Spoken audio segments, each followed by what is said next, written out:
దైవ జనాంగమా, ఈ రోజును కూడా ప్రభు సన్నిధానంలో ఆయన శ్రేష్టమైన వాక్కును విని మనం బలపడుటకు ప్రభు మనకు కృప దయచేయని 2వ అధ్యాయం ఆదికాండము 15వ వచనములో 2వ భాగాన్ని మీతో మాట్లాడుటకు ప్రభు సహాయం చేయని. నిన్నటి దినాన దేవుడైన యెహోవా నరుని తీసుకొని ఏదెను తోటను సేద్యపరచుటకు దాన్ని కాచుటకు దానిలో ఉంచెనని. సేద్యపరచడము అనేటటువంటి విషయాన్ని క్రిందటి దినాన మీతో మాట్లాడాను. అయితే ప్రతి వచనంలో కూడా ఎన్నో గొప్ప ఆత్మీయమైన సత్యాలు ఉన్నాయి. కానీ వాటిని మీకు చెప్పుటకు సమయం చాలలేదు, స్థలము ఇందులో స్థలము చాలలేదు.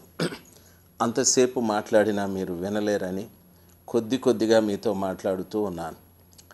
ఇప్పుడు దయచేసి వినాలి. సేద్యపరచుటకు అనే విషయాన్ని మీతో మాట్లాడాను. ఇప్పుడు దాన్ని కాచుటకు దానిలో ఉంచెను అని చెప్పాడు. అంటే దానర్థం దేవుడు చేసినటువంటి ఆ మనుషుడు దానిలోనే సేద్యము చేయాలి, దానినే కాపు కాయాలి. ఈ రోజున ఆలోచించవలసిన విషయం, సంఘము అనేటటువంటిది 3వ ఏదెను. చాలామంది దైవ సేవకులు వారి సంఘంలోనే వారు సేద్యము చేయడం లేదు, ఆ తరువాత దానినే వారు కాపు కాయడం లేదు. అంటే దేవుడు మొట్టమొదట చెప్పిన మాట, చాలామంది దేవుడు వారికి ఇచ్చిన ఆ సంఘం అనే తోటను విడిచిపెట్టి బయటికి వెళ్ళి వేరే సంఘాలలో సేద్యం చేయడం మొదలుపెట్టారు.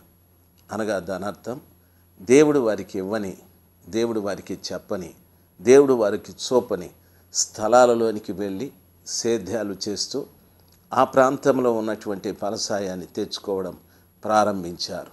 ఇది ఒక్క నాటికి దేవుని ఆలోచన కాదు. దైవజనుడా, మోషేని దేవుడు పిలిచినప్పుడు ఐగుప్తుకు వెళ్ళి పనిచేయి, ప్రజల్ని విడిపించు, నడిపించు చెప్పారు. ఆ పనే చేస్తూ వచ్చాడు. ఆఖరికి అపోస్తలులు కూడాను, మిమ్మల్ని మనుషులు పట్టు జాలర్లుగా చేస్తాను రండి అని పిలిచాడు. ఆ విధంగానే వారు వచ్చారు. ఈ రోజున దైవ సేవకులైన మనము సంఘమును ఏదేనులో మనకిచ్చినటువంటి ఆ స్థలంలో ఆ తోటలోనే పని చేస్తూ ఉన్నామా? ఆ తోటనే కాపు కాస్తూ ఉన్నామా? ప్రియులారా, వెంటనే మీరు ఒక మాట అంటారు, ఏమనో తెలుసా? దేవుడు సర్వలోకానికి వెళ్ళి సర్వసృష్టికి సువార్తను ప్రకటించమని చెప్పాడు కదా అని మీరు అంటారు. సువార్త ప్రకటించడము అనేటటువంటిది వేరు, తోట అనేది వేరు. సువార్త ప్రకటించాలి. సువార్తను గూర్చి అపోస్తలుడైన పౌలు అంటాడు, నేను ఉచితముగా పొంది తిని ఉచితముగా ప్రకటిస్తాను, మీకు ఇస్తానని చెప్పాడు. అయితే ఏదేను అనేది నీ సొంత సంఘం, అక్కడే నువ్వు సేద్యం చేయాలి. సువార్త ప్రపంచమంతా చెప్పు. సేద్యము అన్న తరువాత సేద్యానికి ప్రతిఫలంగా ఫలసాయం వస్తుంది. సేద్యం అంటే వ్యవసాయం, వ్యవసాయంలో ఖచ్చితంగా ఫలసాయం వస్తుంది. అనగా నీ సొంత సంఘంలో ఉన్న ఫలసాయమే భుజించాలి తప్ప సువార్త వెళ్ళి ప్రకటించిన దగ్గరంతా కూడా ఫలసాయము ఆశించకూడదు. ప్రియ దైవ జనాంగమా, దైవ సేవకులారా, దయచేసి గమనించాలి. ఆదిలోనే దేవుడు ఎంత ఖచ్చితమైన ఆలోచనలు మనకు చెప్పాడు. ఈరోజు చాలామంది వేరొక వ్యవసాయంలోనికి ప్రవేశించి ఆ వ్యవసాయంలో వచ్చే ఫలసాయాలు తెచ్చేసుకుంటూ ఉన్నారు. నన్ను దయచేసి గమనించి ఆ పనిని మనం మానుకోవడం చాలా మంచిది. రెండవది, కంచె వేయి అన్నాడు. నీ సొంత సేద్యమైన లేక దేవుడిచ్చిన నీ సొంత సంఘానికి కంచె వేసుకో అంటే దాని అర్థం ఆ కంచె లోపలికి సాతానుడు వస్తాడని దేవునికి బాగా తెలుసు. ఆ వచ్చిన సాతానుడు తప్పుడు బోధలు చేస్తానని కూడా తెలుసు. ఆ వచ్చిన సాతానుడు ఆ దేవుని బిడ్డలైన ఆదాము హవ్వలను గొప్పగా పొగిడి పతనం చేస్తాడని కూడా తెలుసు. ఈ రోజున చాలామంది చాలా సంఘాలను కంచెలు తెంచి లోపలికి వెళ్ళిపోతూ ఉన్నారు. ఆ లోపట ఉన్న వారికి లేనిపోనివి చెప్పి అందులో ఉన్న వారిని అందరినీ కూడా తీసుకెళ్ళిపోతూ ఉన్నారు.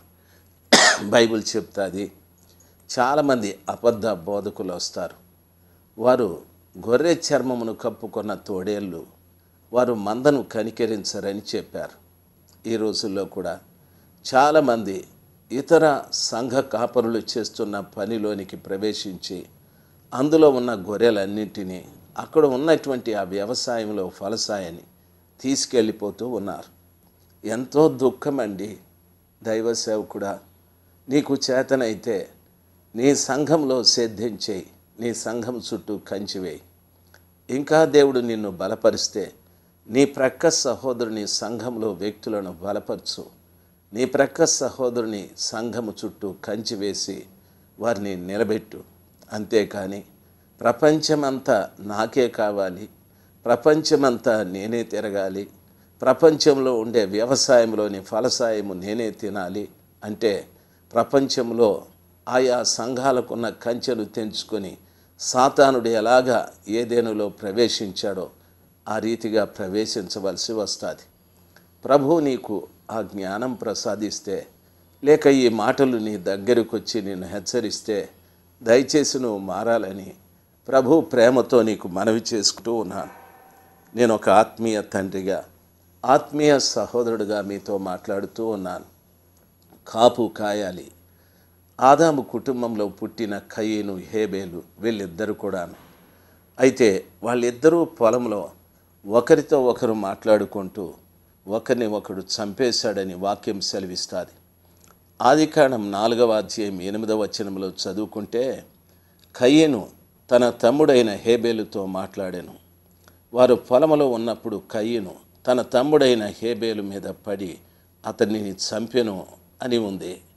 ఈ గొడవ జరిగిన స్థలం ఏది అంటే పొలంలో. కయీను లోకానుసారి, హేబేలు ఆత్మానుసారి.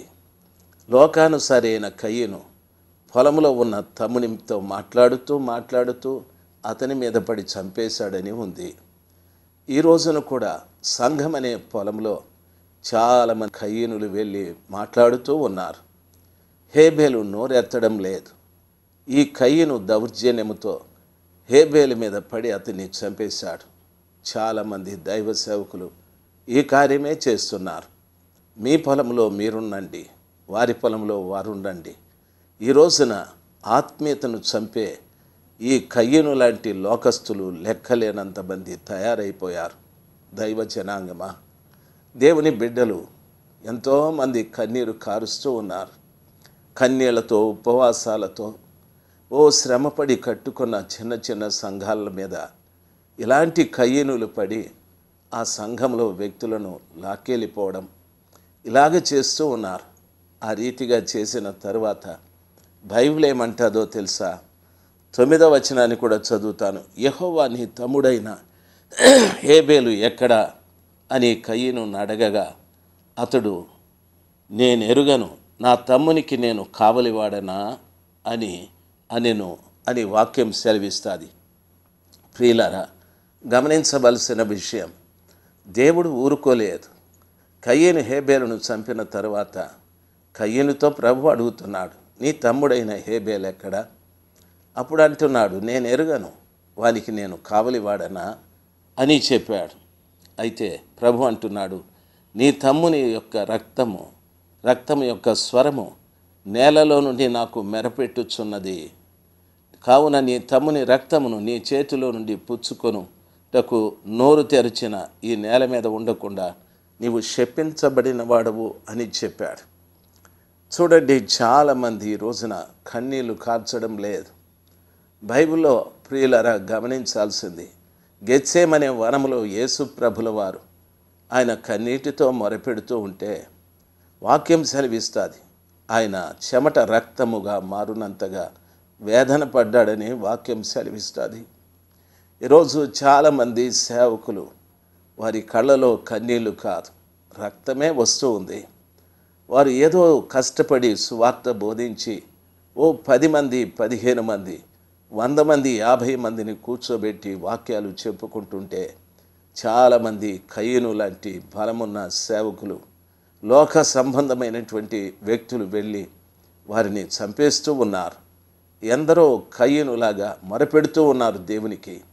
వారి రక్తం ప్రభు పాదాల చెంత కన్నీరు కారుస్తూ ఉంది. ప్రియులారా, దయచేసి వినాలి. మీరు చేస్తున్నది సంఘాన్ని చీలగొట్టడం, సంఘాన్ని చిన్నాభిన్నం చేయడం అనేది సాతానుడి పని.